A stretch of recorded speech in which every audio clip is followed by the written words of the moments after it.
Get out the insurance cards, get out the copays. The office is open, my friends. Brought to you by drroto.com.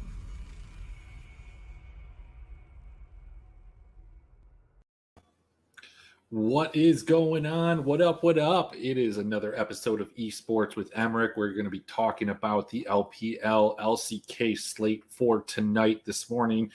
Well, whatever you want to call it. I haven't been sleeping much, so I'm going to get through this. We're going to talk about a couple different things. We're going to run a couple lineups. We're going to see what it is, and then I'm going to go to sleep. I haven't been to sleep today. I've been up since 3, and I need to find some time to do that. And it's just hard with all these games and slates and this weekend that's coming up, and who knows? But nevertheless, yesterday was a pretty good day. DRX kind of failed us in cash, so did Top Esports, but the Sandbox Sand Sharks, they really came through a little bit more for some other people than myself, because I played I played Ale, and that didn't really work out so well.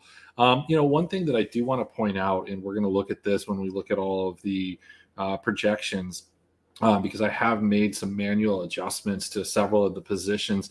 I do think that this teleport change, and maybe it's not the teleport change, maybe it's just like a little blip. We have a small sample, but I've looked across every single one of the pro regions, not just, the major regions, the minor regions as well. And almost across the board, again, very small sample, we are seeing a significant drop in kill participation in the top lane. It's leading to lower scores in these major regions. There are and have been some exceptions to that. And, I don't know if this is a byproduct of that, but we've also seen some slight dips in different positions. And so the projections are going to reflect that. And maybe it's a little bit premature, but maybe it's not. Maybe, we're ahead of the game there, and it's just something we need to keep in mind. And, it could kind of eliminate that top position from a viability standpoint as a captain, any more so than, it ever was before. If you've ever talked to me, I'm not a support captain guy, but right now the tops are scoring like supports. So that's never any good.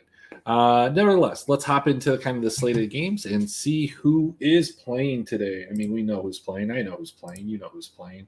Let's take a look here. Give me a second.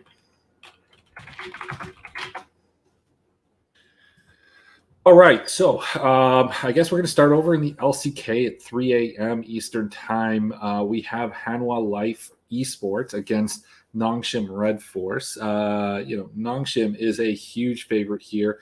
We have pretty new lineups for both of these teams. One of the things that I did want to point out when looking at this is that the over-under on each one of these games is only 23.5. So when we look at the projections, and we do see that, these guys maybe are a little bit lower than the rest of the projections for other guys. This is a real reason for that. Yesterday, that T1 KF series, those two games, I think it ended up with like a 29 total between the two games for T1. And yeah, that's just not going to get it done. So I do have some concerns with this, and I try to account for that in the projections. I do think that if you're going to play somebody here, Nongshim makes a ton of sense. It's just, how is this team going to play together? What pace are they going to play at?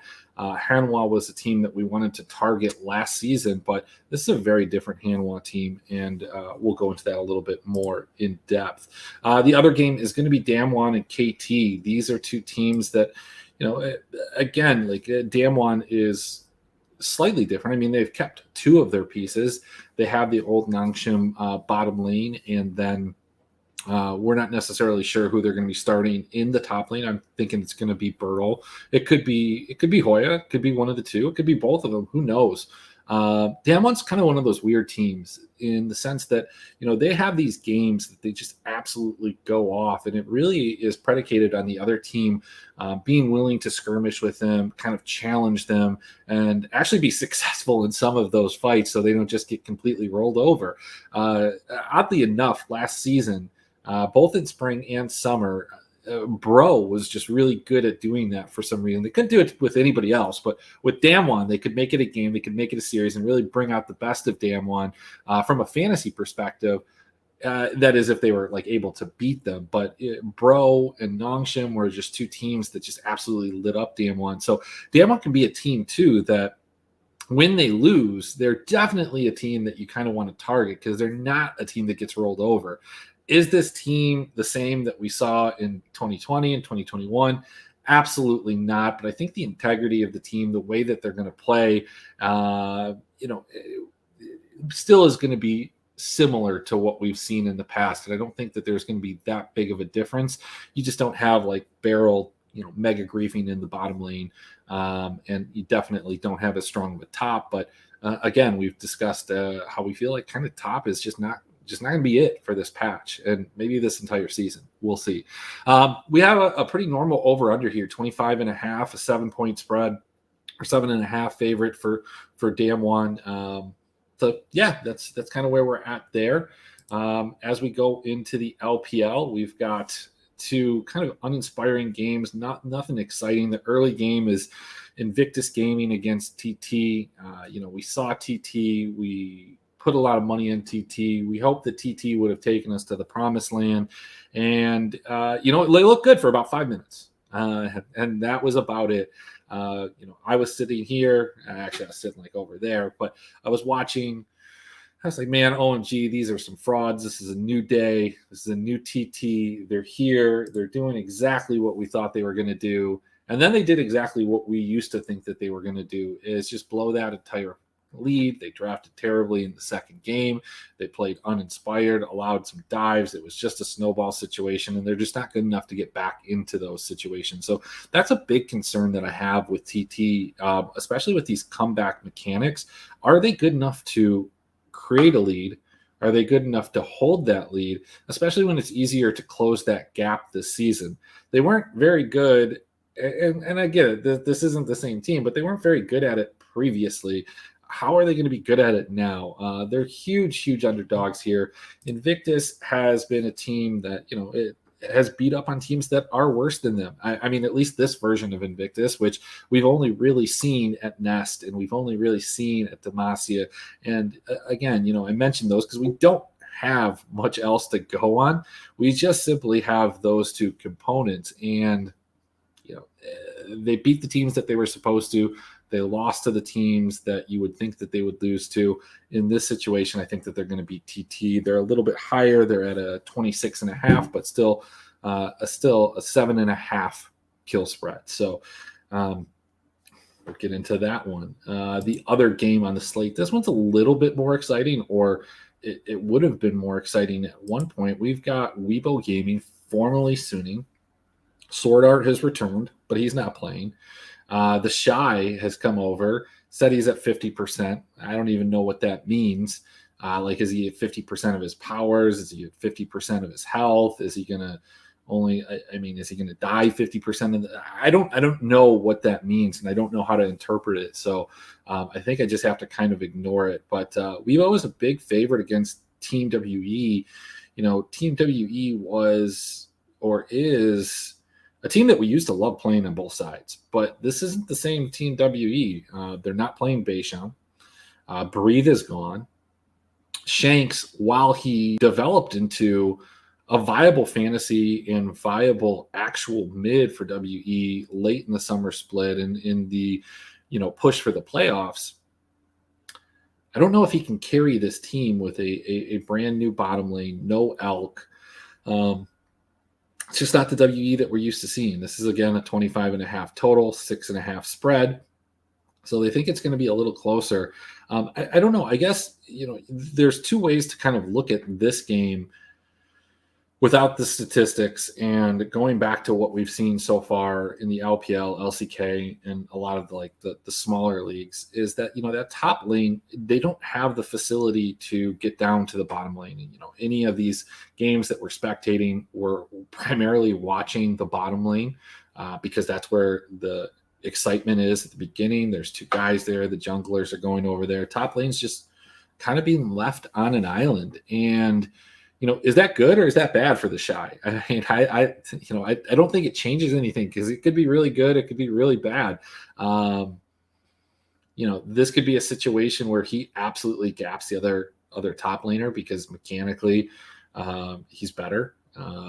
He's just a better overall top. But, does that, bravado and his risk taking end up putting him in a situation where he dies not just once, but multiple times? I think this entire dynamic is a little bit less game breaking here in the LPL, and I think it's going to be something that we want to monitor specifically in the LCS.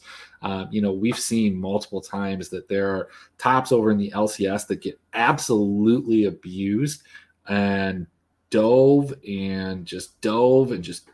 like guys like Licorice when he was on FlyQuest, Niles his entire career, and does the inability for the mid laner to teleport and do anything but a defensive teleport or get over there in such a way to offensively create a dive, create situations where that happens more often. Obviously, you can't get the support there as easy. You can't get the bottom lane. And as I said, the mid lane can't get there as easy. But, if you set it up, it's just one of those things that it's easier for the offense because the offense knows where they're going. Same thing in football. But nevertheless, let's hop into the projections. I have taken a look at these, but I haven't run any lineups. So, this is brand new with me and with you. So we'll see, see what would kind of pop up here as we take a look at a couple of the favorites. So I think the two overwhelming favorites that probably have really good, team totals, you would think project well, would be like Invictus and Damwon. So let's kind of take a look at how they work. So I have my optimizer set to my optimizers, or that to my optimizer setting. My setting is a salary cap of 88, takes the team out of it. If you have Fantasy Labs, you can do the same thing. We're going to generate 10 of them by points and kind of just take a look and see what we're getting. So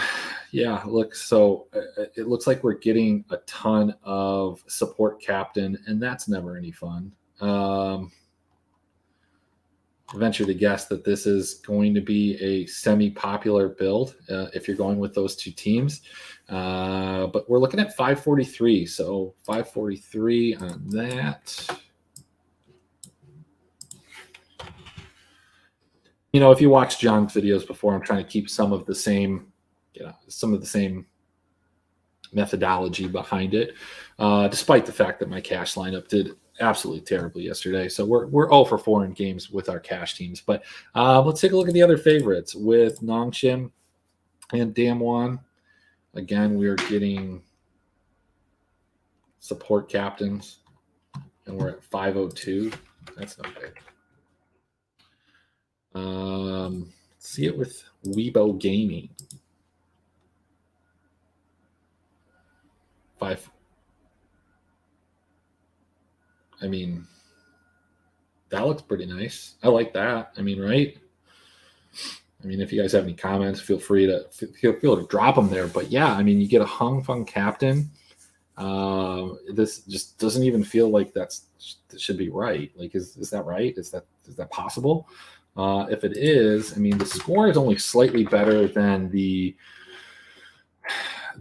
Canyon captain with, I think it was the first one that we did with IG.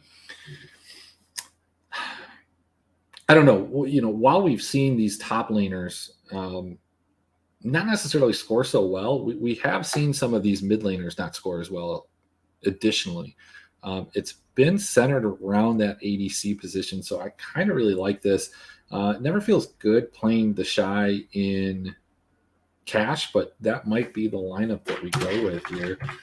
So WE and Weibo and Damwon. Let's take a look at a couple other ones. So let's throw this in here. Get a lot of different options here, but we're at 567, so really likes that. Couple real nice options there. If you go IG, you go the two LPL teams, two LPL favorites. I don't venture to guess that we're going to get much better here. You get a jungle captain. Look, my concern with this Nongshim team is that, a lot of these guys come from the T1 system, and we just saw, a very T1 game on both sides, both KF and T1, and just, yeah, they can pop off, but are they going to pop off for 2 games? It just doesn't happen very often. They 2-0'd, they weren't in the optimal. It was very similar to RA, but at least they, had more kills in both of those games than RA. So I don't know. Take a look at this. IG with Nongshim 526. You can't really do it. It looks like Nongshim is just super priced up. So yeah, I mean that's kind of. I mean, the 2 builds that I really like for cash would be kind of this one right here, where we're looking at a Canyon Captain. I kind of like Birdo. I think Hoya just projects very similarly. The only problem here is we are only getting 1 ADC, and we're relying on, basically we're relying on Canyon to do something here. I have full faith in Zune because he just acts as that carry for this team. And I think this is the only reason that this one is kind of even projecting where it is. But this right here just feels like a much better lineup overall. Wasn't this one, right? No, it was this one. Yeah, I mean, I think you can kind of move that around too. But a lot of people don't like On, but On actually has had some decent fantasy games. I think that you're able to get this because they assumed that it was going to be Sword Art, and I'd imagine Sword Art's a little bit more expensive because at 4,800 is WE is, yeah, let's go take a look at this. So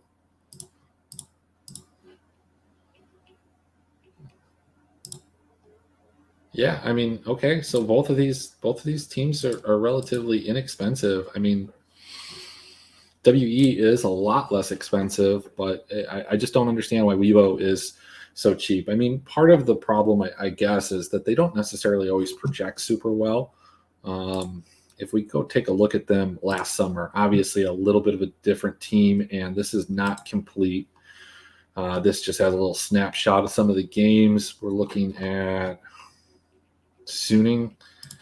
I mean, you can see, this was a good game, but the very next series, they only had 29. I mean, if we're looking at a 42 kill, that's a good one, a 34. Just not necessarily super exciting. And I know this isn't necessarily indicative of how they're going to play now, the meta and all these other things, but I think it speaks to the cap, and that's kind of where some of these projections are coming from, is we don't have any other data. But yeah, I kind of like that. I mean, you can get a ADC captain with 2 favorites, both of them over, one of them like a minus 300, the other one a minus 600. It seems like a no-brainer. Yeah, I think that's kind of where I'm at on that. So let's just take a quick look at these teams again. Let's look at the games. Here, Canna, clear advantage, no surprise. Willer and Dread, I think Willer's pretty decent. I think Dread's all right. This is pretty equal to me. Mid, we don't know much about Karis. BDD is obviously a very good mid laner, so another advantage here. ADC, CMD, just not for me. So I give the advantage here to Ghost. I think it'll be interesting to see the different dynamic that he has here with a less griefy bottom lane partner. I think Effort's a little bit better than Vista, not anywhere substantially, but I give a pretty significant advantage here to Nongshim, and the odds bear that out. When we go to this, look, New sucks. So does Nenny. Both of these guys are terrible. I hate both of these guys. I hate them both in fantasy. As you can see, neither of them project very well. Again, this is a 2-1 projection. This is a 2-0 projection. I don't like their champion pool. I don't like the situation. I don't like the meta. I don't like the way that New looked against a rookie, even though he might end up being very good. We've seen New now for 3, 4, 5 splits, something like that. And he is who we think he is. He's not that guy. As we go through this, we know that there's a huge advantage here. Zon over Frigid. Captain, used to play on the IG Academy team with Zune. He was probably actually a little bit more highly regarded coming out, but he just has never materialized to it. I remember pretty vividly, maybe it was Nest last year. I think it was Nest. I could probably even go find the write-up for it, where he just made a complete mistake on LeBlanc and distorted back to where he was previously, right into the middle of the other team, cost the entire game for IG. He's never really necessarily been given the facility or the champions as a member of TT to, kind of show what he can do. He did have the Vex. He did miss all of the alts, but he was the best part of the team, and that's not really saying a ton. Puff played well, but I just don't know if he's going to be able to. I don't know if he's that much better. Like, look, Puff's all right. He's not a huge liability like a guy like Sam D, in my opinion. Don't know how to say this name, so I'm not even going to try. Just seems a little bit better to me. I don't know how TT wins this game. I don't know how you can feasibly play TT. I mean, you can, but I don't think. I think I played TT one too many times already. So, this is probably one of the weirder slates for me. I don't like any of these dogs. WE, you look at the logo, you look at the team, you know what you feel like it's WE, but this isn't WE. This is, Bu versus the Shy. Okay, this could go anyway. Either way, View versus SFM. I mean, SFM is solid. View is, he could be good. I don't see how. I guess I do see how WE wins this game. I just don't think that it's very likely. So if I am playing a dog, I'm probably playing WE. I would venture to guess that a lot of people are with me in that. I haven't seen enough chatter through the different Discords and people talking about, what teams they're going to play. I was pretty sure a lot of people were going to be on DRX yesterday. That's just where the chatter was. It's where the hype was. And, that was right. And it was the right play to get away from them in GPPs. I still think it was okay in cash. I wish I hadn't played them in cash, but it really didn't matter at the end of the day because I had, top esports. So, whatever. But this is kind of where the current meta is. And this is a pretty big gap between the two of these. Stay is not terrible. I don't think he's at the level of Sam D, not to continually reference him, but Hong Kong is one of the better bottom lanes and a better bottom lane carry. So, I think you have to give this. The best dog might be versus Damwon, and that's kind of gross. Yeah, like Spell, here's the thing, it's not, it is gross. You got aiming. Again, we're playing in this bottom lane focus, so aiming versus Decadent, I think aiming can win this matchup. Life just doesn't do much for me from a DFS perspective, but obviously knows how to play on a very bottom lane centric team. So if that is what the meta is, it is what it looks like, and this is what we're going to see for at least the foreseeable future. Life should be pretty used to that. Playing with Ruler, that's how Gen G played a lot of the time. So maybe that is the case, and this is a situation where this bottom lane at least is, playing for the first time with Showmaker, playing for the first time with Canyon. And I think sometimes we overstate that, but sometimes we don't give it enough credit. That could be the case. At the same point, KT is playing together for the first time too. Cuz versus Canyon. Canyon's obviously better, but I don't think that this is that big of a gap. This is huge though. Showmaker versus Arya. Arya's good. We've seen him play on Detonation Focus Me. He was the best part of that team. I don't think that team really gave him a ton of facility to show what he could do with good players around him. Not that they weren't good, but just contextually, they weren't good versus the competition that they were playing. And then, finally, we've got this right here where, Birdall versus Rascal. What more could you ask for? That's a little bit of a narrative right there. Obviously, I think Rascal's better. I think that we've seen that. I think Birdall can develop. But yeah, you're right, Spell. I think that this is a man. We're gonna be playing KT. We're gonna be playing a bunch of KT. We're playing against Damwon. We're hoping that they have a hangover. And hopefully around 8:30, 9 o'clock Eastern Standard Time, KT has paid it out for us. Look, there's no better time to play a dog against a mega favorite like Damwon than right now.